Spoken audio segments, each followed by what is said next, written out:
부동산 관련 세법.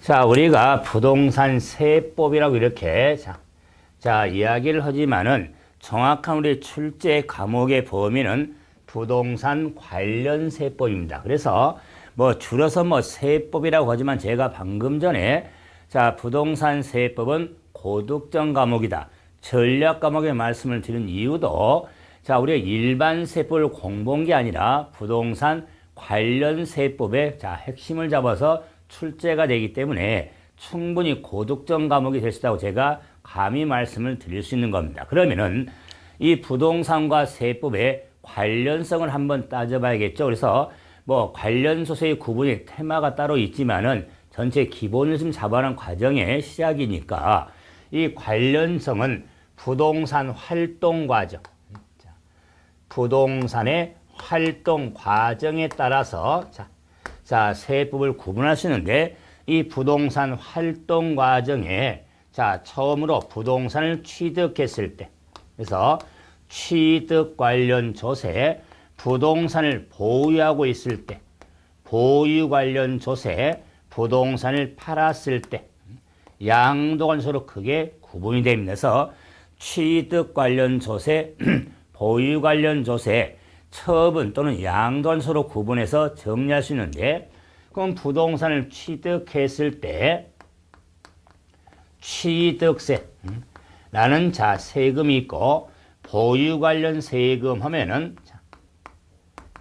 재산세라는 세금이 있고, 양도 관련 세금 하면 양도 소득세가 핵심 세금에 해당이 되어지는 겁니다. 그러면서 취득 관련 조세에 취득세에 등록면허세, 면허세, 보유 관련 세금에 종합부동산세,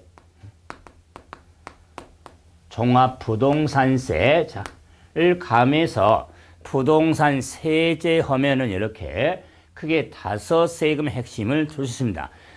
즉 취득세, 등록면허세, 재산세라는 세금은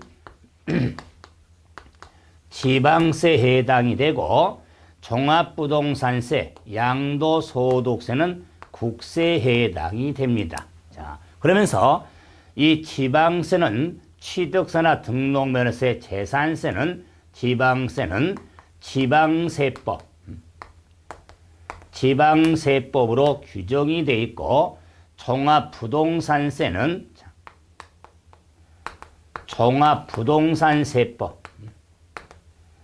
종합부동산세법으로 규정이 되어 있고, 양도소득세는 국세로서 소득세법으로 규정이 되어 있습니다. 그래서 많은 지금과 법이 있지만은 부동산 관련 세법은 지방세법, 부동산세법, 소득세법이 많은 세법 중에서 3가지 법을 핵심으로 정리를 하게 되거든요. 그래서 부동산 관련 세법이라고 한다. 3가지 법을 핵심으로 공부한다. 그래서 세법이라고 이야기를 합니다. 이런 표현은 좀 반응을 해줘야겠죠? 말이 아니죠. 그래서 우리가 그만큼 강조하는 건 3가지 법입니다. 그래서 지방세법, 종합부동산세법, 소득세법을 핵심으로 공부하는 세법에 해당이 되어진 겁니다. 물론 우리 출제 범위도 이 법에서 크게 벗어나지는 않습니다. 한번 확인한 점에서 우리 27회에 대비하고 있죠. 그런데 26회 때 항상 이렇게 출제 문항 분포를 이야기할 때마다 마음이 아프죠. 시샘말로 마음이 쓰라립니다. 왜 그럴까요? 부동산 관련 세법은 40문항이 아니라 16문항이 출제가 되기 때문에 마음이 쓰라리죠. 40문항이 출제된 과목을 강의 수준을 부럽기도 합니다. 그런데 16문항이 출제가 되지만은 이에 따라서 제가 처음에 효작 과목을 말씀을 드린 이유도 문항 수가 적게 나오지만 그만큼 한 문제의 비중이 높죠. 그렇죠? 그렇기 때문에 충분히 어떻습니까? 이 과목에 대한 중요성도 있는 겁니다. 그래서 뭐 합격을 심각 결론으로 자 결론적으로 말씀드려서 합격을 시민들 이런 이야기를 많이 합니다. 세법 때문에 살았다. 또는 어떤 분은 세법을 심한으로 찌그러 가지고 자 조금 힘들게 하는 자 이런 시험이었다. 이런 이야기를 하거든요. 그랬을 때 서로 상반된 표현이지만은 저는 전자를 중요하죠. 세법 때문에 살았다. 이런 말씀을 듣고 싶은 게 저의 솔직한 바람입니다. 그런 점에서 그런 걸 요구하기 때문에 저도 그런 점에서는 충분히 부응할 수 있도록 저도 최선을 다해서 이렇게 여러분한테 정리를 해드릴 텐데 여러분도 그만큼 좀 수고를 좀 해야겠죠. 그러면은 16문항 이렇게 출제가 되는데 자 취득세라는 세금 26회 때 세 문제가 나왔습니다. 등록면허세 한 문제 나왔습니다. 재산세 세 문제 나왔습니다. 종합부동산세 한 문제 나왔습니다. 양도소득세 6문제. 이래서 자 숫자가 돼요. 3하나 3하나 6이니까 자 몇이 되겠죠? 자, 그렇죠. 14개잖아요.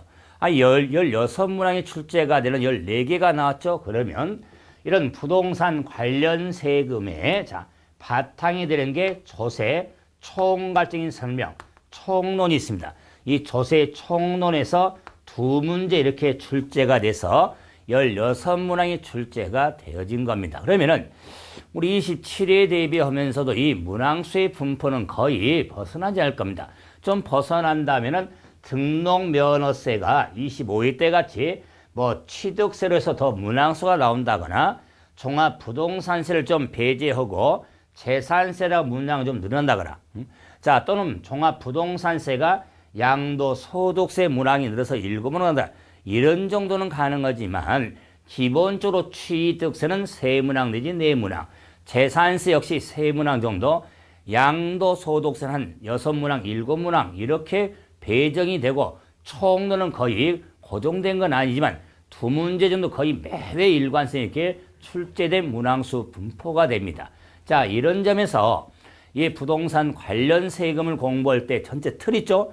부동산을 샀을 때 취득세 등록 면허세, 부동산을 보유할 때 재산세 종합부동산세, 자 부동산을 처분 양도할 때 양도소득세라는 세금의 기본들 여기에 바탕되는 총론이 있었죠. 그래서 여러분이 기본서를 좀 자기 과정적으로 공부할 때 조세 총론을 공부하고 나면 이제 취득세 공부하고 취득세 공부하고 나면 등록면허세하고 재산세 공부하고 종합부동산세 공부하고 양도소득세를 공부할 겁니다. 그래서 부동산 이런 관련 세금은 활동 과정의 흐름에 따라서 이렇게 자 총론의 관련 세금을 하나씩 공부하기 때문에 흐름을 잡아나가는데 이런 관련성에 우리가 활동 과정에 염두에 두면서 정리를 하시면 유용성 있게 정리가 되어질 겁니다. 그러면 이제 이런 부동산 관련 세법의 틀에 자 세법이 나오는데 그러면 세법 보면은 자, 조세법을 줄여서 세법이라고 합니다. 그래서 세금의 법을 의미하겠죠. 그래서 우리가 법을 정리하는 의미에서 한 번 다시 하는데 자 세법도 당연히 법과목입니다. 법과목 세금 과목이 아니라 법과목이란 걸 좀 염두에 달라. 그래서 우리가 법이라고 하는 것은요 지키면 되잖아요. 우리가 법을 제정한 입법권자도 아니고 만들어진 법에 대해서 우리가 지키면 되죠. 그런 의미로서 법률에 규정된 내용을 여러분이 숙지하라는 의미지 여러분의 자의적인 생각을 집어넣으면 안 됩니다. 법에 이렇게 규정이 되어 있는 대로 우리가 정리하고 시험장 가서 점수 잘 나와서 합격하면 되는 거지 그 법이 왜 이렇게 됐을까 이런 고민이 시작이 되면은 공부는 어렵습니다. 먼저 자연스럽게 법에 규정되어 있는 걸 받아주는 이런 아량이 필요합니다. 받아주는 그런 마음 자세가 있어야지 세법도 정리할 수가 있는 겁니다. 그래서 법과목이라는 걸 한 번 더 강조하고 그럼 이제는 그 법을 정리하기 위한 세금을 알아야겠죠. 그래서 조세가 무엇인지 조세의 일반적인 정의를 할 수 있습니다. 조세의 정의. 그러면 조세를 이렇게 정의할 수 있습니다. 자, 세금 조세란 국가 또는